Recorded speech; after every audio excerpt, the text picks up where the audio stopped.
predicting how to act in the next moment. How should I respond? You predict, how do I respond to this person so that, it'll deliver the message that I want or come across the way that I want. Predict that when the car comes over into my lane, I can move over into this one. It'll be safe to move there because there's nothing there. It's actually the prediction that drives the response.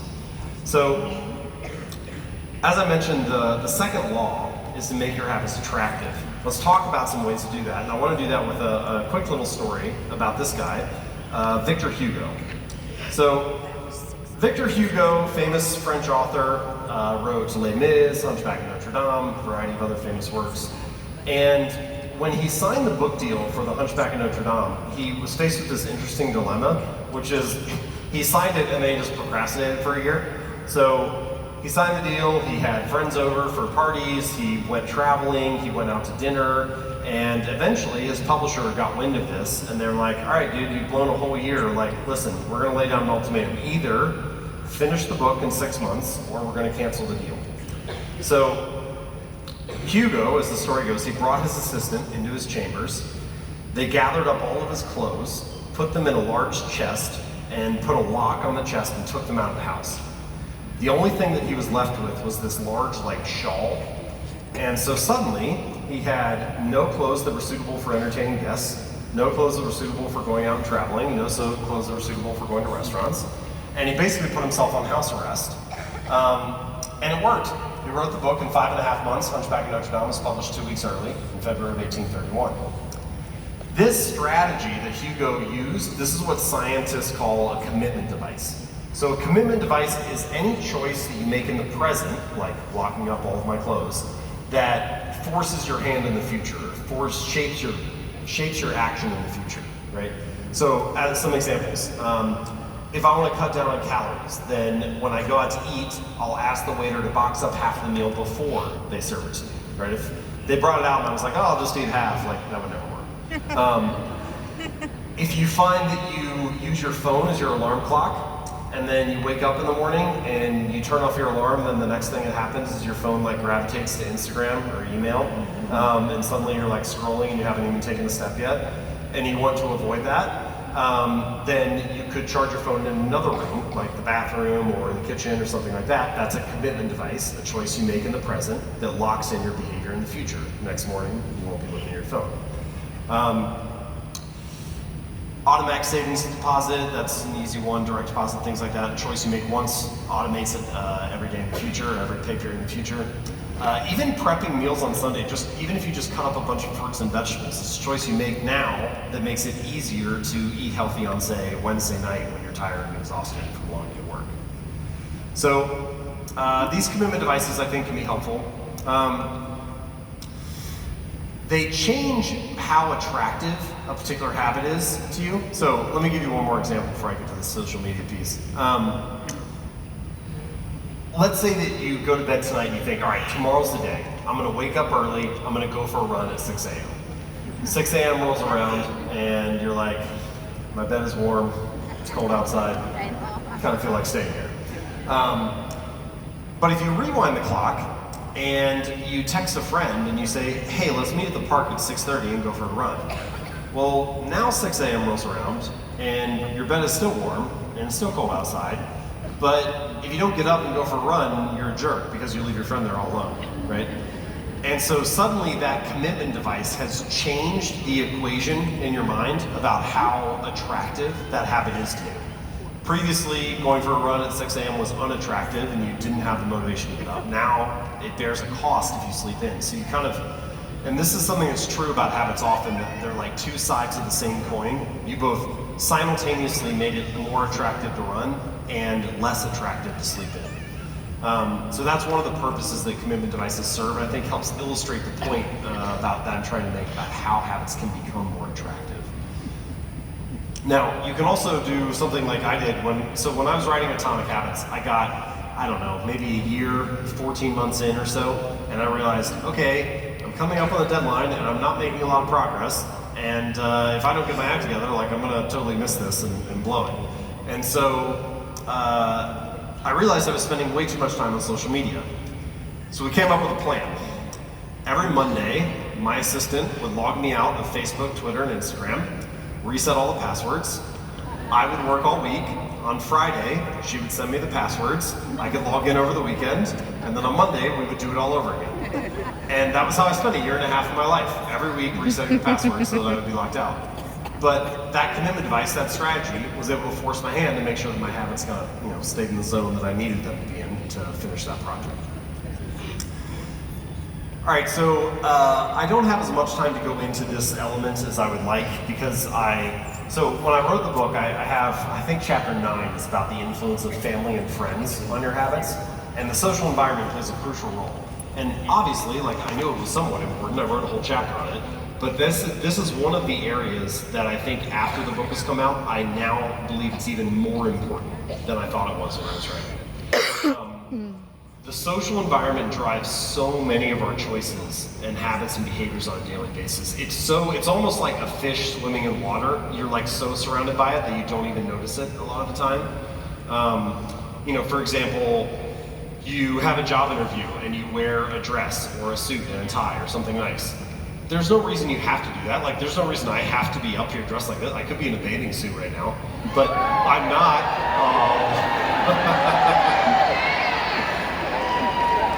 This is so hilarious because usually I'm talking to a bunch of old stodgy men at corporate events.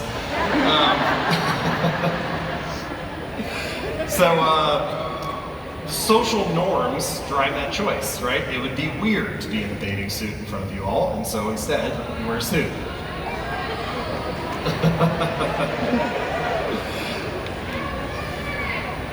This talk is taking a very quick turn.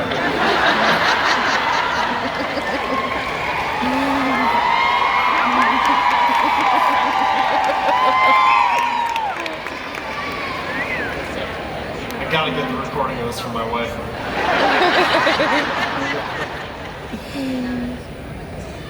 That is true, though, also in other areas, right? Not just with dress or fashion, but also with bigger behaviors, the religions that we practice, or the things that we do in our neighborhoods. You move into a new neighborhood and you walk outside on Tuesday night and you see that everybody has their recycling bins out, and you're like, oh, I guess we need to sign up for recycling. That's what people do in this neighborhood.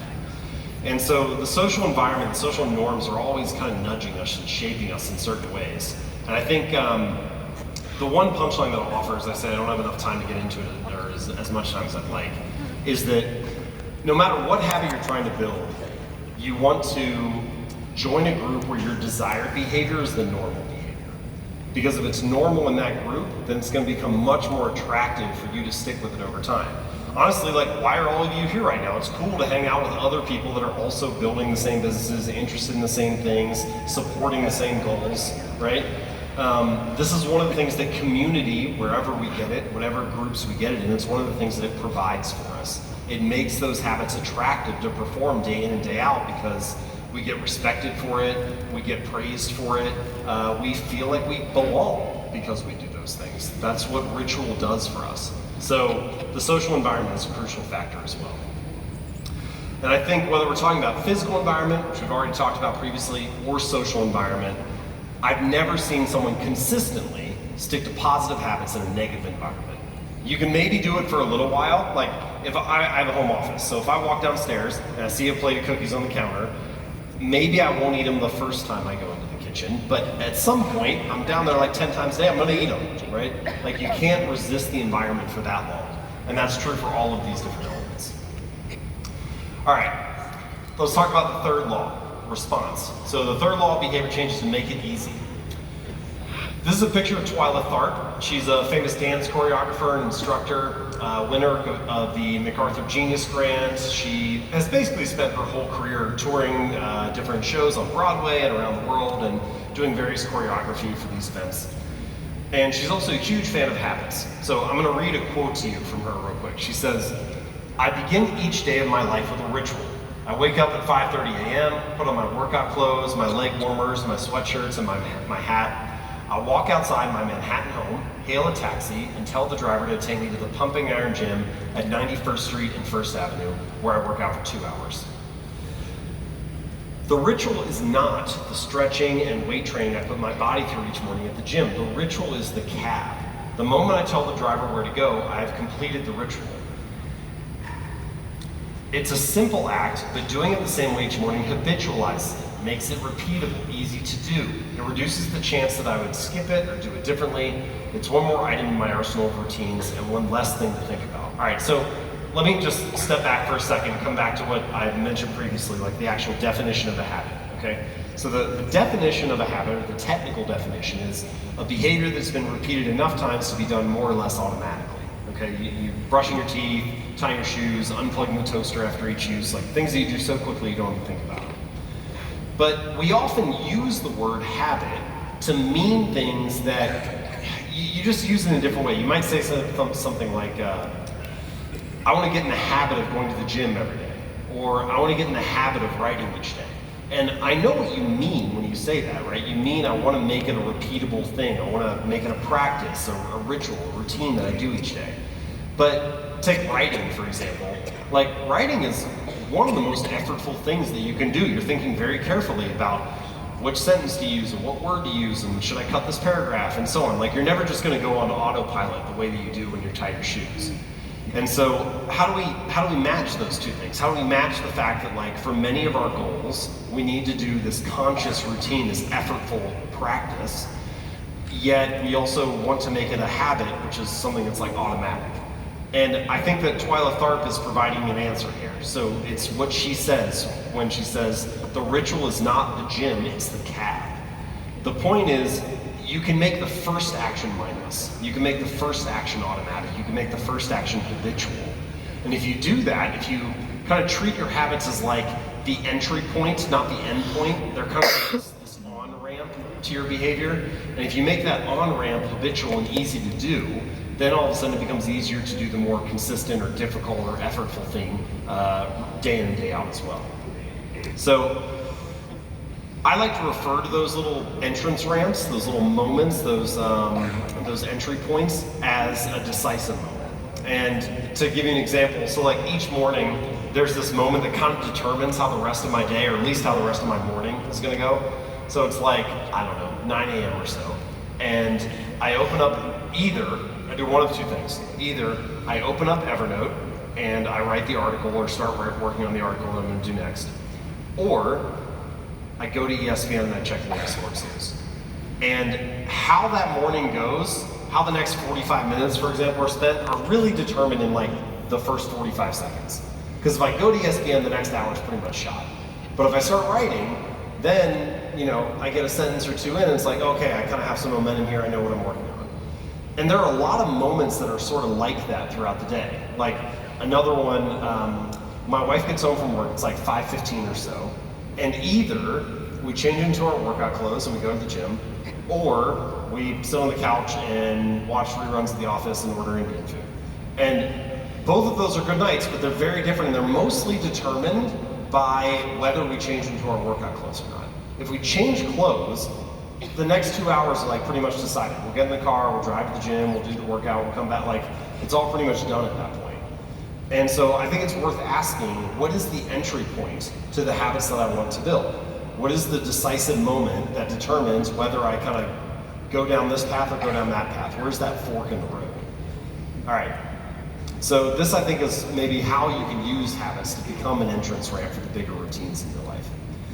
Now, if you're wondering like, well, what do I do at that moment? What do I do at that fork in the road? This is where something that I like to call the 2-minute rule, I think, comes in handy. So if you're, obviously I can't predict what you're dealing with or what situation you're working on or what habit is most important to you. I hope that something in the presentation you'll find relevant and applicable. But if you can only remember one thing, I think the 2-minute rule is the thing to remember. It's a great place to start. So the 2-minute rule says, no matter what habit you're trying to build, pick something that scale it down so that it takes 2 minutes or less to do. So do yoga 4 days a week becomes take out my yoga mat. Or read 40 books a year becomes read 1 page. You scale it down so that it only takes 2 minutes or less to do. Now, sometimes I tell people this, I share this rule, and I don't know, they push back a little bit because they're like, well, I know the real goal is to not just like take out my yoga mat. I know I actually want to do the yoga, so it kind of feels like it's a mental trick, and if I know it's a trick, why would I fall for it? And I understand why people feel that way, but if you do feel that way, I think sometimes it can be useful to push yourself to actually only do it for 2 minutes. So, you want to start a running habit, like put on your shoes, walk out the door, lock the door, turn around, unlock it, walk back inside. And it sounds kind of ridiculous, right? It sounds silly. But I had a reader he ended up losing over 100 pounds. Funny story, so I did this segment for Good Morning America earlier this week, and this guy, Mitch, he was actually on the segment as well. They interviewed him. So he lost over 100 pounds, and one of the first things that he did was he went to the gym, but he wasn't allowed to stay for longer than 5 minutes. So he got in the car, drove to the gym, got out, did half an exercise, got back in the car, drove home. And he did that for like 4 weeks, right? Until he started to be like, okay, I'm coming here all the time, maybe I should stay a little bit longer. And again, it sounds silly, it sounds ridiculous, but what you realize is that he was becoming the type of person that went to the gym every day, right? He was becoming the type of person that showed up. And that's something that I think is often overlooked about your habits. Like, a habit must be established before it can be improved, right? You have to make it the standard in your life before you can worry about optimizing or expanding. And so often, we're focused on finding the best workout program, the perfect diet plan, the ideal business idea. We're so focused on optimizing that we don't give ourselves permission to show up, even if it's just in a small way. And so I think the 2-minute rule helps you do that. It helps you master the art of showing up. You want to make it as easy as possible to start that habit. And if you can master that entry point, that 2-minute rule, that little entrance ramp, then you can trust that something good will happen from there. All right, so the fourth and final law, the reward. Let's make it satisfying. The fourth law is to make it satisfying. The Seinfeld strategy. This is a story that I like to tell that I think encapsulates like one strategy you can use to make a habit satisfying. So Jerry Seinfeld, famous comedian, obviously. During year 1 or year 2, season 1 or season 2, of the show, he was both doing the show and still like performing as a comedian. And so one night, he shows up at this comedy club, and there's this young comic named Brad Isaac who is opening for him. And as the story goes, Brad Isaac catches him backstage. He says, "Oh, Mr. Seinfeld, big fan of your work. I wonder if you have any tips for a young comic." And so Seinfeld thinks for a moment, and he says, "Well, the secret to being a better comic is to write better jokes. And the secret to writing better jokes is to write every day. So one thing you could do is get this big wall calendar where you have like every day of the year mapped out on it. And then each time that you do your task of writing jokes, say for 10 minutes or whatever, you put an X on that day. Now, at first you may have a couple false starts. You do it one day, don't do another, whatever. But at some point you start to get a little bit of a streak going. You get 3, 4, 5, 6, 7, 8 days in a row. And at this point, your goal becomes, doesn't matter how good or how bad the jokes are, doesn't matter how you feel about the jokes, your only goal is don't break the chain, right? And that concept of don't break the chain, I think is a powerful one that you can apply to pretty much any habit. It doesn't matter if you're, I have readers who use it for exercise habits. I have one that's a videographer that every time she does her video editing for 30 minutes, she puts an X on the calendar. My dad likes to swim, and so he has this little pocket calendar he pulls out and puts an X on there each time that he does a swimming workout, and then compares it to the past month. But that idea of not breaking the chain and putting a little X down, it's like a little bit of satisfaction. It's small, right? But it gives you a sense of accomplishment in the moment. It's like a visual signal that you did the right thing. So I created a habit journal. This is the template from the back of it. It's got this habit tracker in it. I don't know if any of you here are into bullet journaling or things like that, but it's basically the notebook is laid out like a bullet journal, but then with habit trackers in the back, so it's just a dot-grid notebook for the majority of it. But anyway, obviously you can do this with any calendar, but this is another possible template you can use. And so, like I said, habit tracking is a signal that you did the right thing. It provides a little bit of satisfaction. Now, in addition to don't break the chain, there is one more strategy that I think is helpful to keep in mind. So, no matter what, no matter how consistent you are, all habit streaks end at some point, right? Like you get sick, or you have to do something for your kids, or take care of your parents, or you have to travel for work, or whatever it is. But like life interrupts you. And so at that point, the streak breaks. Well, I think that, I don't know why this is, but for whatever reason, people get very all or nothing with their habits. This is especially true with diet habits, right? Like you start a new diet and you stick to it for like 8 or 9 days, and then on the 10th day, your friends want to go to happy hour, or you binge eat a pizza, or whatever it is, and you're like, oh, okay, like I knew I wasn't going to be able to stick to this diet. Why bother? I'll just go back to my old way of eating. And instead, when the chain is broken, I think the mantra to keep in mind is never miss twice. Because it's not really, the more that I study top performers, the more I realize that like everybody messes up. It's not that these people at the top, it's not that they're perfect, it's not that they're flawless. They make mistakes just like everybody else. But one of the key strategies that they employ is they get back on track more quickly. They don't let like one bad habit or one mistake turn into a new habit. It's almost never the first mistake that ruins you, right? It's like the spiral of repeated mistakes that follows. And so if you can cut your bad habits off at the source and start building a new chain, that's, I think those two things in combination, never miss twice and don't break the chain, they work really well together.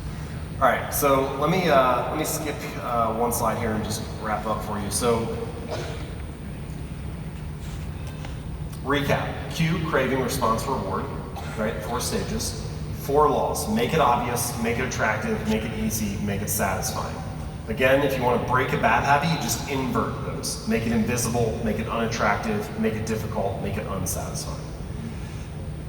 Now, at this point, I want to let you in on the secret of the talk, which is that this is not a talk about habits, really. It's not just about like putting a book on your pillow or putting the floss next to the toothbrush or whatever. Like certainly, hopefully some of those strategies are helpful, but it's really about getting you to believe something new about yourself.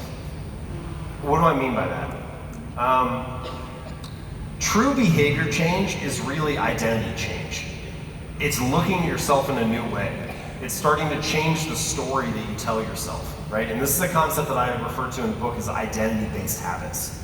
Basically, a lot of the time when people try to change, they start by focusing on the outcome that they want, right? Like, I want to lose 60 pounds, or I want to make 6 figures, or whatever it is. And then we come up with a plan for that outcome. So if I want to lose 60 pounds, I need to eat this way and work out 4 days a week or whatever. Or if I want to make this much money, then I need to make this many sales calls and so on.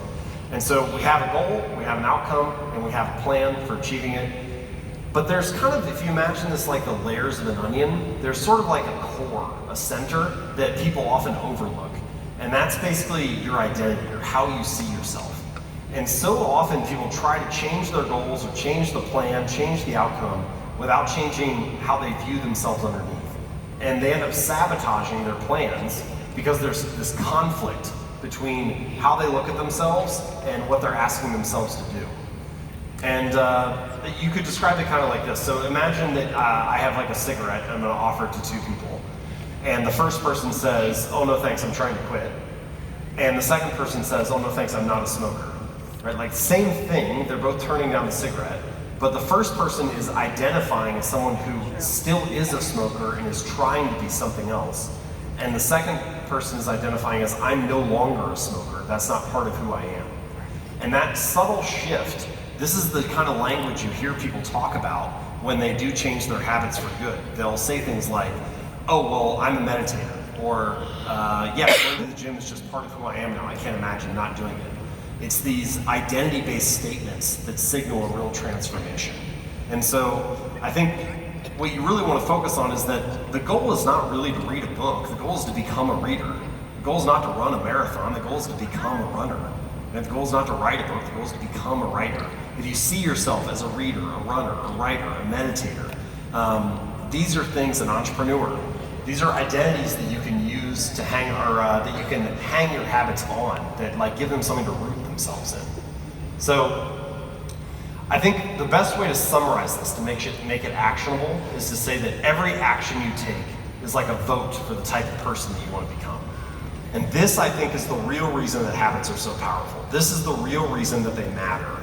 It's that they give you a way to cast votes for being a certain type of person, right? Now, think about how different this is than what the like standard conversation, okay? So usually people will say things like, fake it till you make it.